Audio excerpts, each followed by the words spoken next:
Hello friends, দেখতে পাচ্ছেন আমি গাড়িতে যাচ্ছি। তো গাড়িতে যেতে যেতেই বৃষ্টি শুরু হয়ে গেল। তো বৃষ্টির মধ্যে আবার পাহাড়গুলো আরও দেখতে আলাদা রকম লাগছে। তো গাড়িটাও একটু স্পিড কম ছিল, বৃষ্টির কারণে স্পিড একটু কমিয়ে দিল। আর দেখতে পাচ্ছেন যে আশেপাশের বাড়িগুলো খুব সুন্দর, কারণ পাহাড়ি অঞ্চলের ঘর বাড়িগুলো খুব সুন্দরভাবেই দেখায়। হ্যাঁ, কতগুলো কাঠের তৈরি, কতগুলো আবার বিল্ডিংয়ের তৈরি আছে। দেখতে পাচ্ছেন সবাই। তো কোথায় যাচ্ছি বন্ধুরা, আপনারা কমেন্টে জানাবেন যে কোথায় হতে পারে এই পাহাড়ি অঞ্চল। তো দেখতে দেখতে একটা স্ট্যান্ডে চলে আসলাম। মনে হচ্ছে ভালোই বসতি আছে এখানে, একটা বাজারের মতো দেখাচ্ছে।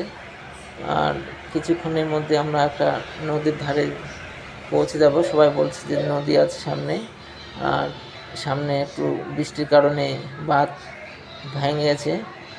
তো দেখতে পাচ্ছেন বন্ধুরা যে বৃষ্টির কারণে পাহাড়ি অঞ্চলে চলাচলে কত অসুবিধা হয়।